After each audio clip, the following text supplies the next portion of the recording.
Welcome to At the Table, a podcast from Quest Fellowship Church. In each episode, we explore how faith intersects with real life, how we navigate culture, community, and personal growth as followers of Jesus. These are just conversations, not conclusions, and space to simply think deeply, listen well, and walk in this journey together. We hope you enjoy today's show.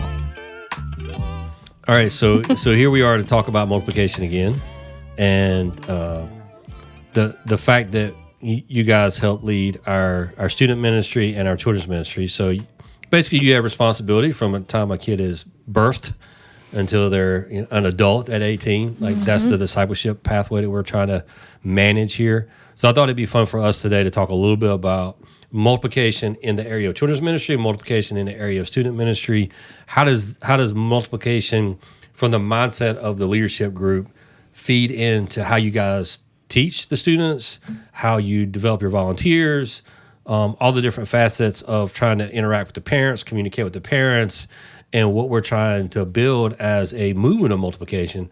The people you are helping to disciple, because you're not discipling them, their parents are, right? If they're doing it right, are really the future of multiplication. They're the future of our church, but also wherever they might end up. And so I know, like us, at the level of leadership, we've been thinking a lot about multiplication. And so we're at a place now to try to figure out how do we communicate across the broad scope of all the people that are a part of our church family. So let's think a little bit. Abigail, talk to us about what you think multiplication means for children's ministry. All right, one sentence. Yes, like sum it up. No.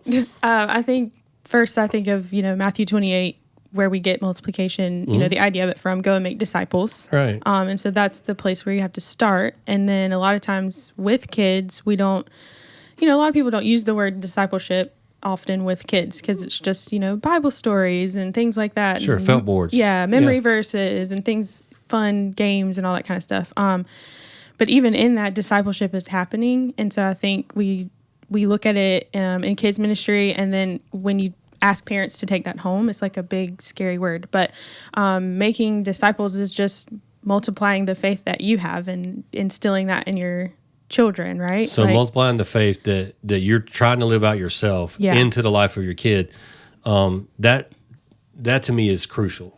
Like that's key, because I know you guys have been spending a lot of time trying to develop pathways literally for parents to be able to be more equipped in that.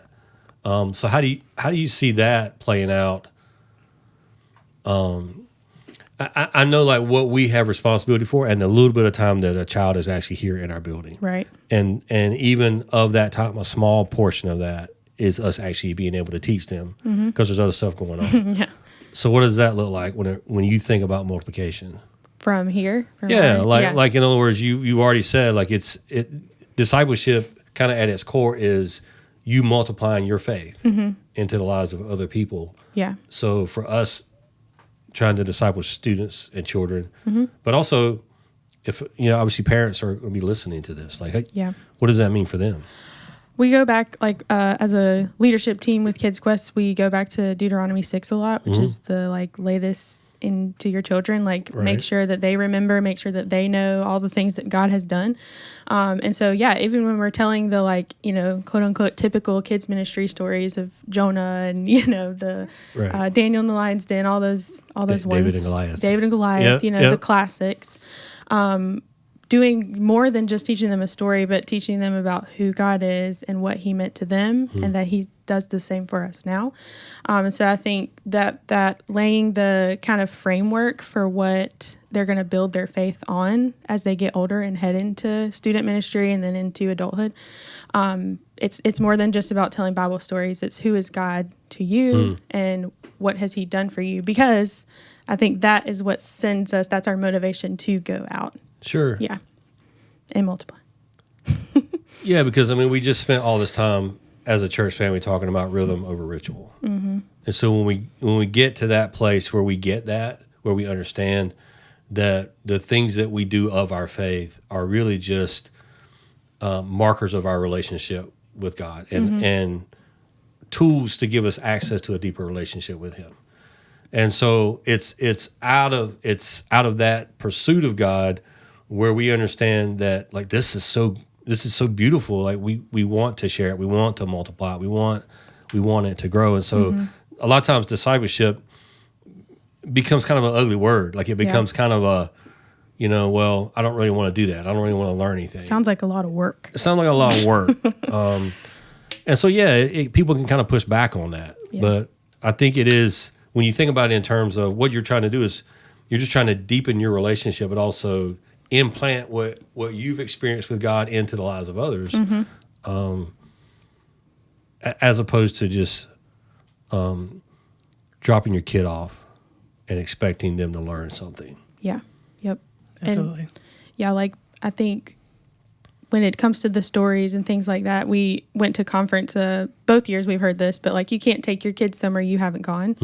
And so that just stressed the importance. So it's not the do as I say, not as I do thing. That don't work? Gone. Come on. Gone. Because how are you going to tell them about this God that is so wonderful and wants us to tell other people about him if you don't actually know what to say about him? So, that sounds like a really simple question, but it's pretty humbling, from the perspective of discipling in your home, when you're like, wait, do I know enough about a relationship with God to be able to tell my kids about it? Yeah, and I think if you can get to that place when they're young, then when they get older, it's harder, right? Absolutely. What we're trying to focus on right now and the idea of multiplication in the student ministry is, like Abigail said earlier, Matthew chapter 28, talking about that Great Commission, why we are here, what our goal is, but also looking into Acts 1:8 and seeing the power that we receive from the Holy Spirit.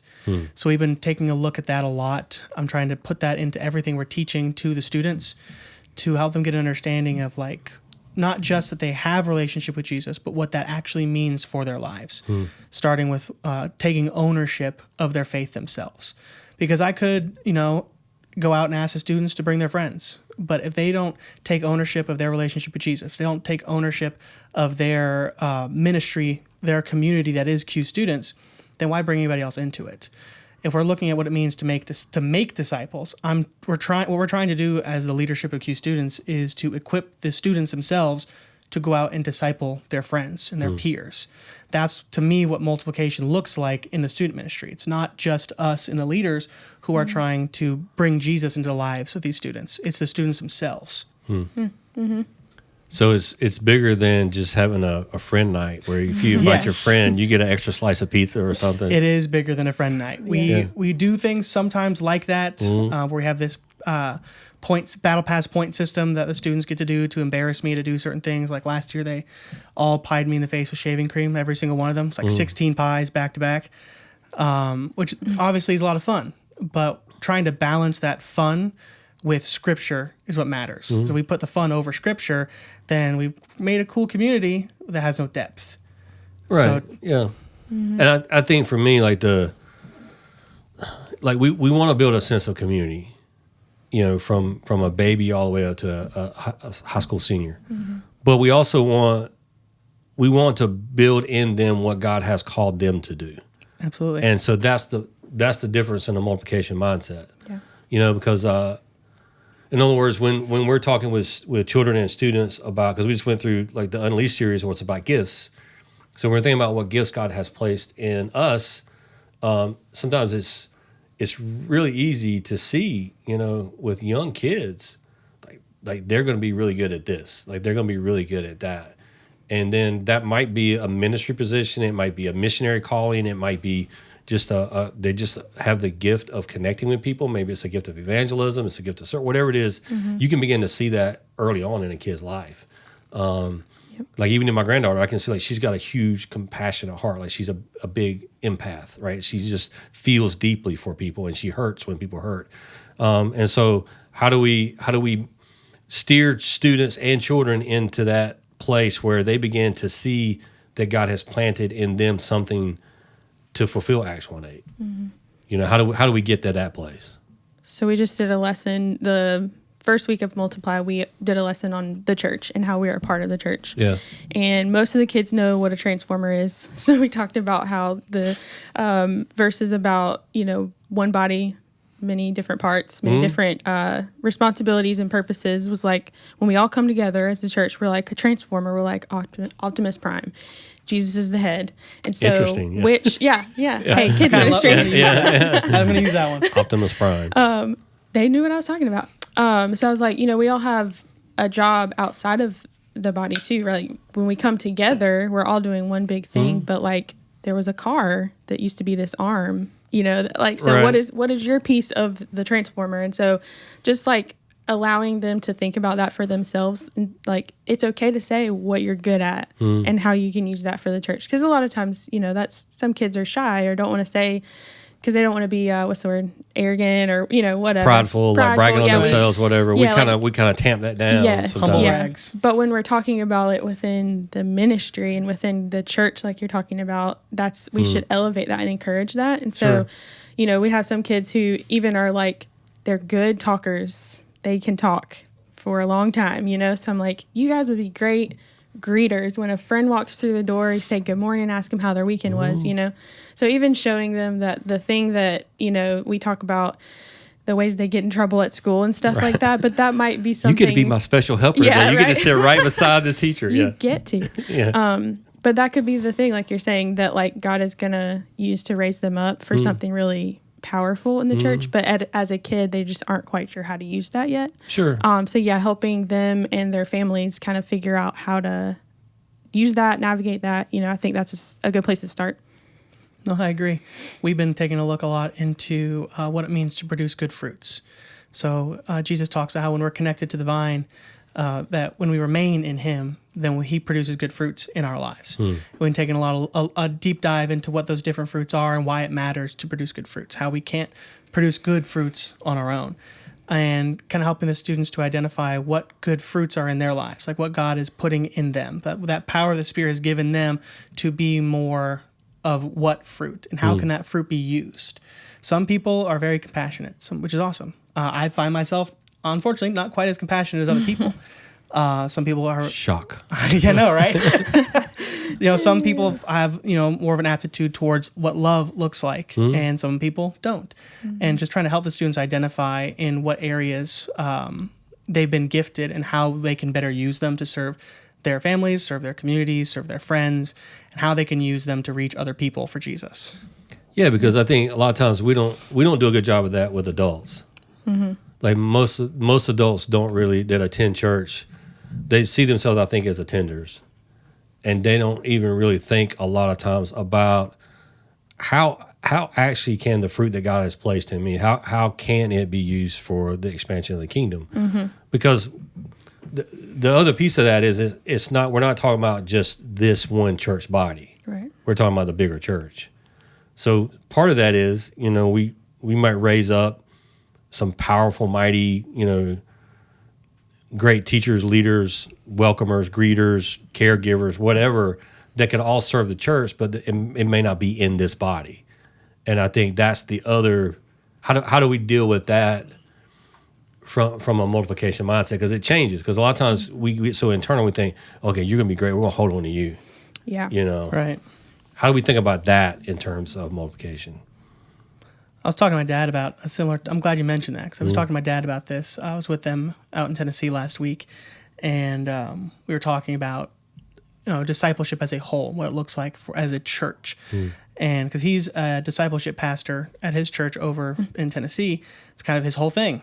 So we were just kind of talking what that looks like about for his ministry, for my ministry, and kind of take a second to pause to talk about like, okay, wait, we're talking a lot about what we are doing, and not about the kingdom, and like talk less about the castle that we're currently living in, and instead look more about the kingdom.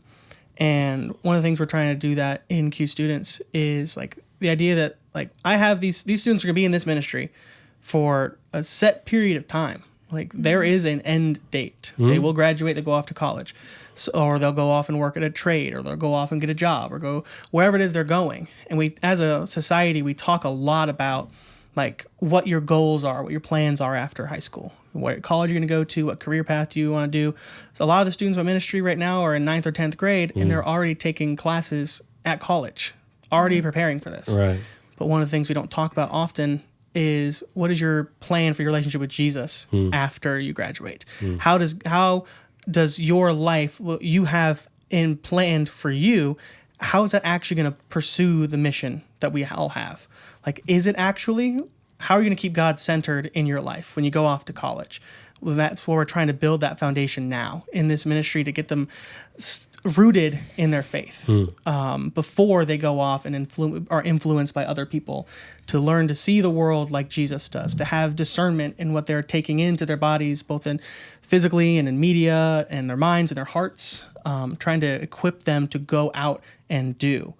And wherever they get plugged in at. The mentality, for me at least, has shifted a lot from, okay, I'm seeing these seniors who are fantastic and really excited to have them in the ministry, and I can't wait to have them back as leaders next year. Right, yeah. And changing that mentality to just trying to equip them to know who they are in Jesus, to find their identity in Him, and that wherever they go next, that they're not going to stray from this faith path that we have been trying to help them be a part of. Yeah, because you were just talking about that this morning. The some of the kids who just transitioned out of fourth grade into Alec's ministry are telling you, "Oh, we're going to come back. We're going to come back and help." You know. Yeah. But is that a multiplication mindset? I mean, maybe it is. Yeah. Well, I think it is in a sense Yeah. because that's, to me, it's telling me that they've taken something in that they feel is worth sharing. Yeah. And so I Absolutely. think that piece is, but and that we've built, you and your team have helped build a positive mentality about the church, attitude about the church and Yes. the church's work in those kids. Yeah. yeah, because I mean, statistically, it's, kids that attend children's services regularly just kind of, they do end up at least coming back around to church at some point in their Sure. life. It's just kind of proven. But you also don't want them to come back around to church and have to undo a bunch of stuff. So, that is something that I think can prevent multiplication, because rather than teaching them now and making that healthy now, so that when they go out, we talked about framework a little bit, they have a healthy framework of church and God Right. and the mission of the church, to where they're not coming back around as a 20-year-old to figure it all out again. And so I think that's, we have to kind of almost start from, I don't even know what you would call it, not zero, but, you have to look at it from the future and the present, because you want to make sure that where they're headed is, or where you hope they're headed is one that's going to be a way that's going to be good. But I think for me, it's we're going to have the kids with us. They may move. We've had kids move, things like that. But really, it's our leaders. I think about multiplication within them, because for me, obviously, children's ministry is huge, and one day we're going to have even more kids than we do now. Right. And we have a lot now. And we have a lot now. We have a lot now. I can be the leader of this ministry and try to steer it, where I feel like God is leading me, but I also want that for other people too. Like, I want people other leaders to experience God leading them, and so being able to raise up leaders, I think of Jen Alioki, who's doing our family discipleship stuff, for her to fully just be like, this has been on my heart, or this is what I really feel like we need to a path we need to go down. But if she were to come to me next week and say, hey, I really feel like God's leading me to Australia, I'd be sad, but I would know that what God has done in Jen's life and in her abilities, Right. that He's going to do something with her there. So I think, I've had to, since coming back from the conference, really think about like, okay, because we have so many wonderful leaders, if one of them does come and say, you know what, I feel like God's leading me over here, I have to be excited for them, because I have to be excited for what God is doing. Yeah, and Yeah. It's hard sometimes, and I think a lot of churches fail at that, and it's the whole, like you were alluding to, the kingdom over the castle mentality. But we're so focused a lot of times on either building or maintaining our castle, and so we find a superstar volunteer. Oh man, this person, I'm gonna ride this as long as I'm going, man. I'm gonna get as much out of them as I can, and it's great. But what we're trying to shift our thinking is, how do I equip them for wherever God may take them? Absolutely. How do I prepare them for whatever journey God wants to take them on? Whether it's another position here within our ministries, or whether it's Australia or wherever. Pretty cool. Yeah, I mean, I'll go to Australia. I mean, I don't know. I don't know that I would, but yeah, I'll have to go visit. I have some other places that would be. Yeah, New Zealand, I would be my If first. God said. Yeah, if God said, you have to go to the mountains, Paul. I'd be like, oh, okay, man. all right. I guess. If you insist, Yeah. I'll multiply in the mountains. Yeah, I think that's the other thing that we shift a lot of our thinking about is how do we build the church, and whatever that means for us here. Whether it's a staff person leaves, or whether it's a key volunteer leads, or whether it's we spent 18 years pouring into this kid, and now they're just superstar like lover of Jesus, and you're gonna move to Iowa and you're gonna like help plant a church there, and so how do we're trying to get to a place where we can celebrate that and see God's beauty and because like you talked about the Acts 1:8, I mean, like we talked about a couple of weeks ago, we literally as a church cannot do what Jesus told us to do without a multiplication mindset. Right. You just literally can't accomplish what he told us to accomplish. And so if we can build that into, like if every single church, sub-church, like small church, had a multiplication mindset and are raising up, students and children with that mindset and that culture, then I just don't really think there'd be any stopping what the church was doing. But I think a lot of times we don't really focus on that. I think people get too worried about protecting the castle that they have built themselves, Right. without forgetting the hand that God had played in that community. And I think trying to find the balance between, like you said, celebrating when this newly graduate wants to go to Iowa and plant a church, like that's amazing. And yes, we should celebrate it. Absolutely. And that's a part that a lot of churches are missing. But we also, as our castle, needs to prepare for it. Like, we got to be able to we want to make sure that what we're doing, we can continue to do what we do while supporting everyone who we're sending. Sure. Because if we have, let's say, one of our main volunteers and Q students leaves, like I want to make sure that the ministry I have here that God has called me to lead and be a part of, that we are equipped to continue leading. That way no one in the ministry will feel guilty or feel bad. If God's calling them away, I don't want their feeling that they need to be here, that I need them to be here. The students need to be here to stop them from pursuing that calling that God gave them. Like the idea that idea is terrible to me. I want to make sure we're equipping these leaders that we're creating and these students that we're raising together in discipleship, that they feel comfortable and confident to go out and spread the news of the gospel and not feel anything that feel like they're being tethered here by a need. Well, and it's interesting you say that. So I also think really within kids, because we're not going to be sending kids overseas nor expecting them to come tell me that they're going to move, they're going to go plant a church in 5th grade. So like for them, It'd be pretty cool though.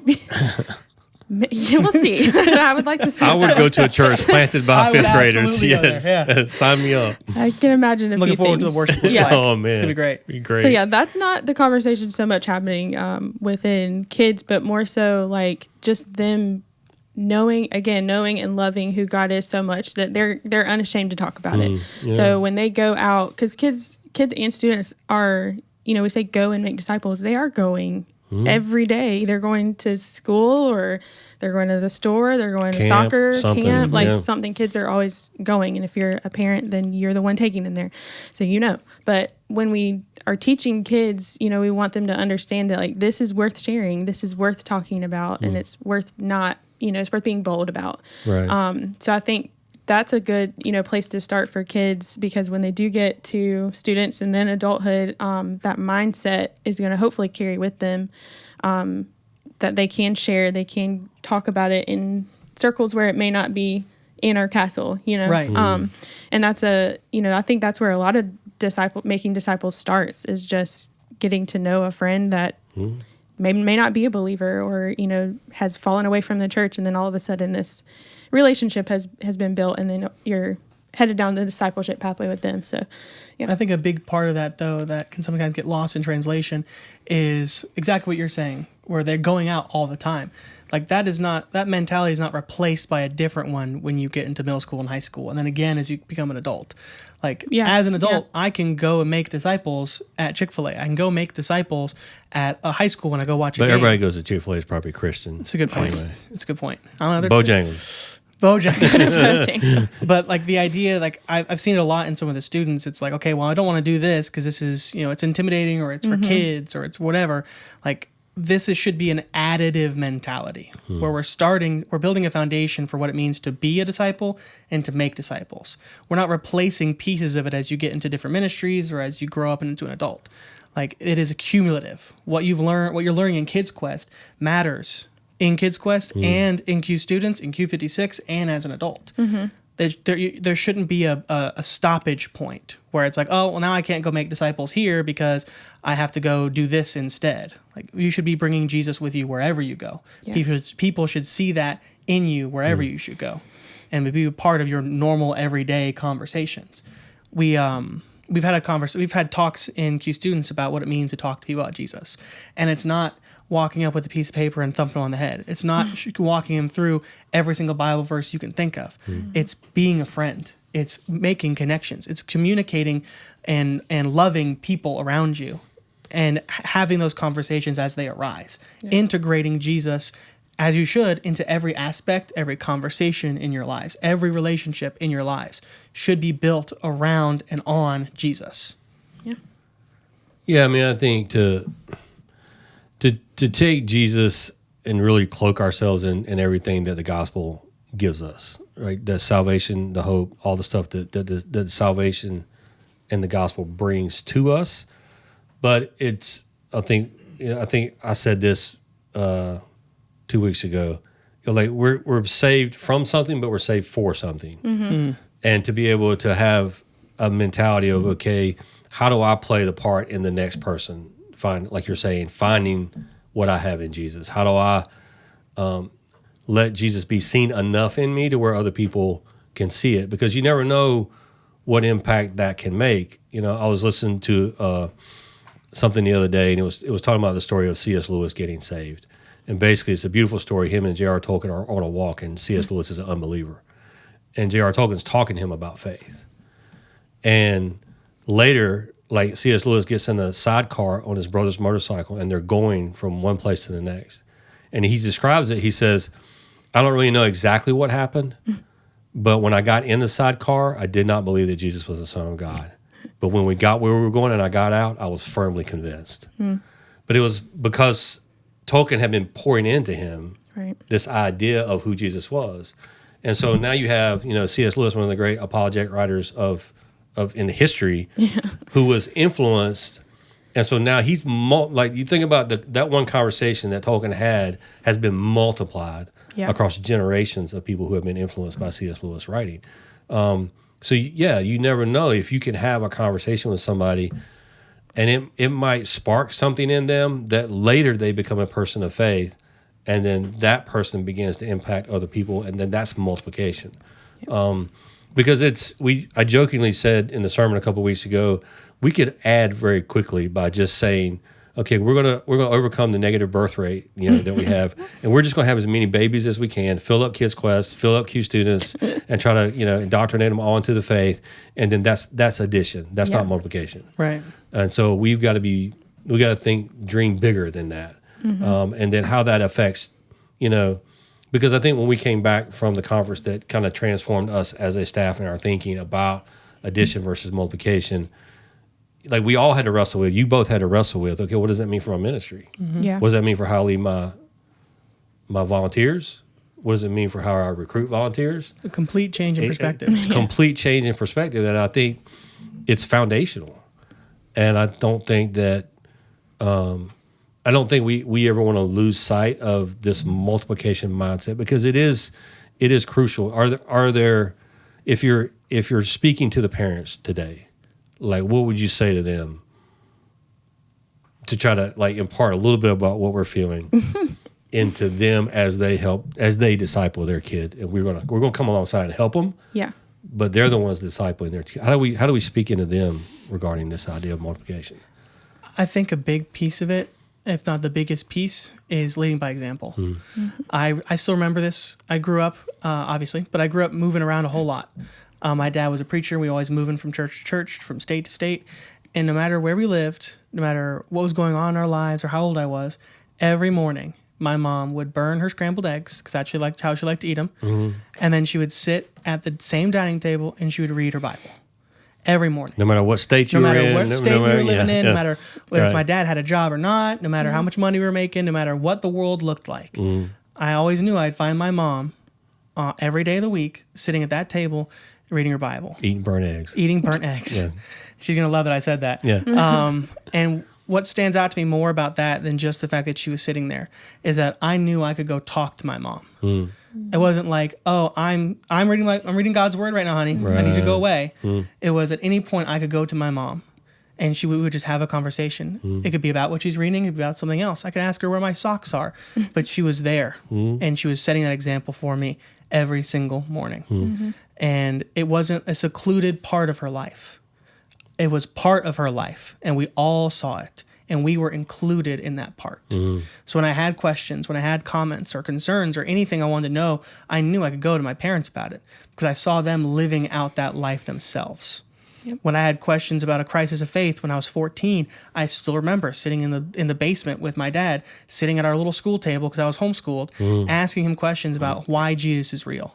Okay, if he is real, which you've showed me he's real, how do I know he really is the Son of God? Having all these questions for him and him sitting down and having those conversations with me. He was equipped to have those conversations because that was part of what he did every day. Right. So that's why we are here, because we want to equip you to be able to have those conversations with your students and with your kids as well, to be that example of Jesus in their lives more than we can be.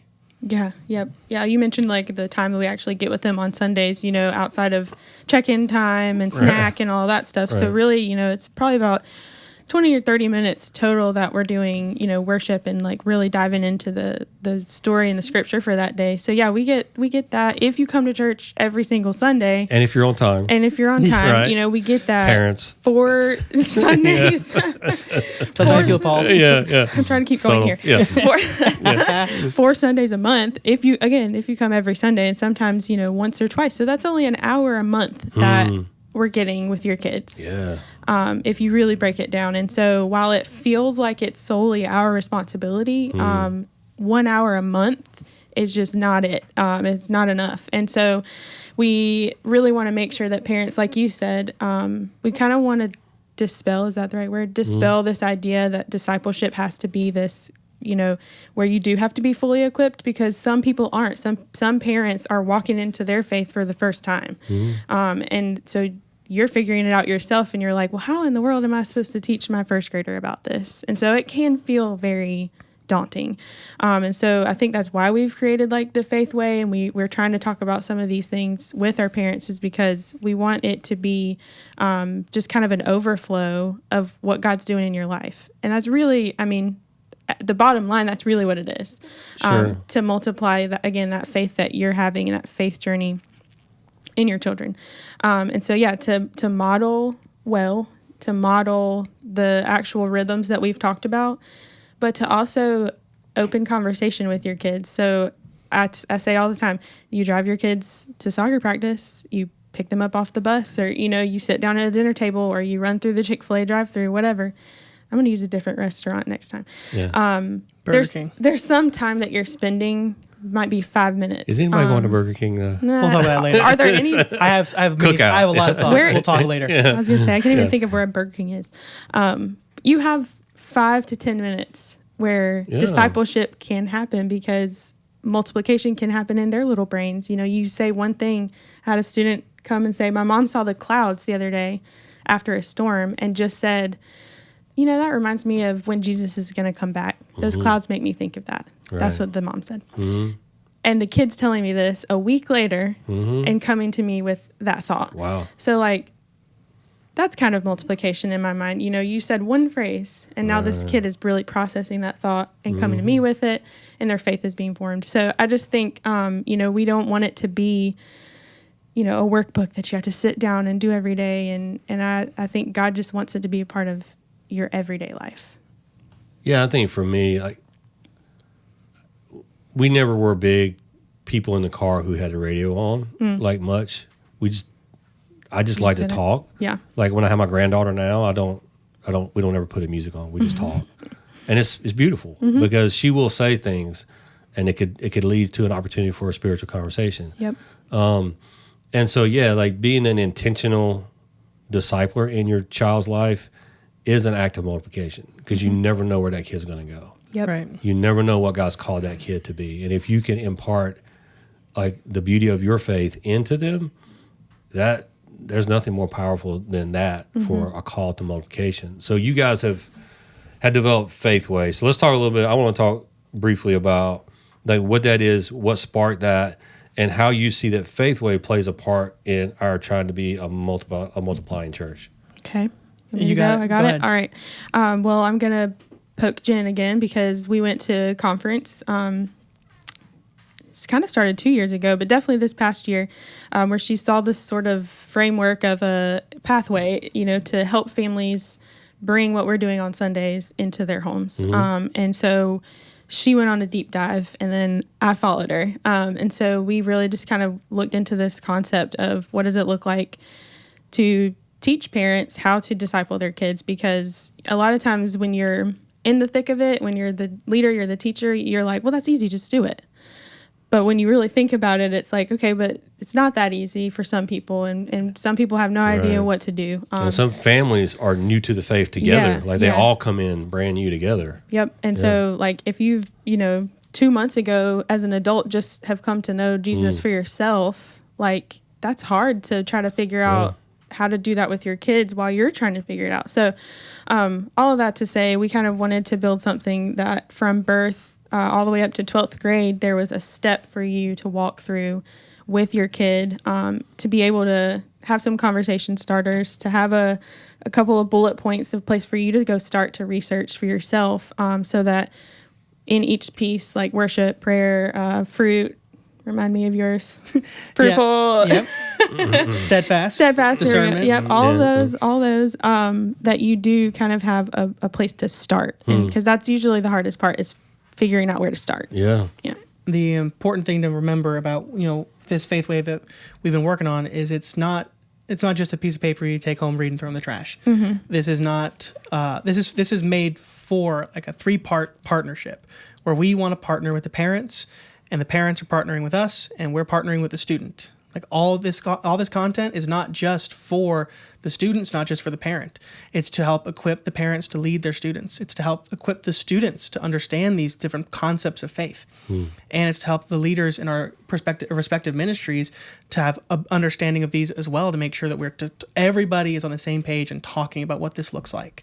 So when we talk about what it means to produce good fruit, when we talk about what it means to worship in Kids Quest, then we are all on the same page, and we are all pouring into the students here and at home. And the students have their own paper that they can sit and they can read and they can pray over and they can think about, and that they can resonate in their own lives, instead of just being Miss Abigail said, or Alex said, or Mom and Dad said. Like, this is for you. And that is the number one priority, that this is for you and what it looks like for you in your life. When you're saying that, I think too, we really, although we created it, we also want it to be like outside of our castle kind of thing. Yes. Like if this leads you elsewhere, like, then we're glad to be a part of it. So like, I think we just want to see this in people's homes, because we know, number one, we know the power of what that can do. But also, like you were saying, who knows what your middle schooler can do? Who knows what God has planned for them? And so we want to do our best to equip you to fan that flame as much as you can, because that's not to say God can't do it without our, pretty little faith way over there, but it's going to help. Yeah, for sure. My mentality on it is pretty straightforward. I want to be involved with student ministry since I was a kid, and lots of things pulled me away from it as I got older, and pulled me back, and God just worked in my heart for a long time about being involved in a ministry like this. And it makes me look all the way back on my life, and I still remember these 2 gentlemen. So when I was living in Charlotte, my family went to this church, and there was a church across the street that some of my friends went to, and they had a ministry there that was only for the age group that I was in, and it was on Tuesday nights when nothing else at my church was going on. So my parents would go and drop me off. I was the only one in my family who went to this church, and it was like my place, and I loved being there. And there were these 2 guys, shout out Garrett Martin and Deshaun Taylor. Don't know what you guys are up to now, but those 2 men worked in this ministry, and they poured into my life in a lot of ways that I can't even explain. And I haven't talked to them since I aged out of that ministry, and that was in 7th grade. Right. But I remember the impact they had on my life. God used them to do a lot in my life, and I would not be here on this podcast if it wasn't for the influence that God used for them in my life. So we've created this Faith Way so that we can be those people to the students and to the kids, and so the parents can disciple them at home. Yeah, because I think multiplication doesn't happen with a little bit of time that you both have access to those kids. Right. Like multiplication is going to happen when the family is living out their faith together, where it's a natural part of the rhythm of their family to be having not spiritual conversations, but that their conversations are spiritual. Right. You know, not like, okay, we're just going to have a dedicated family devotional all the time. No, it's like the scripture of the Great Commission. It literally says in the Greek, "As you're going, make disciples." Right. And so it's like as you're living your life as a family, are you just a family that lives in a spiritual relationship with God, in such that there are spiritual aspects to almost all the things that you do. Right. Where it's not just, hey, we're going to read this thing, everybody sit at the table. I mean, there's nothing wrong with that. Yeah. But if that's the only time that God is mentioned in the house, then what we're trying to do is to help parents get to a place where it becomes a natural extension of themselves to pour into the students and the kids that God's, given them to steward. Yep. Because they're not yours. I mean, they're really God's. For a short time. You don't know where God's going to take them. He may take them to Australia. Right. Cool. Don't take Miles. Oh, well, I mean, we If could go you visit. want We could to. go visit Miles. we'd have a free place to stay if we ever went to would, Australia. we would, Pretty sick, yeah. yeah. I've hit him up. Awesome. There'd be some trucks up on a shelf somewhere, not on the floor. Dump trucks. Yeah. But I just feel like the call to multiplication is the whole reason for this conversation was to help people kind of get a vision of the call to multiplication as the people of God. It begins at birth. It's not hey, let's just convince the adults. It's no, let's build a culture by how we teach the students and the kids of our church. Yep, absolutely.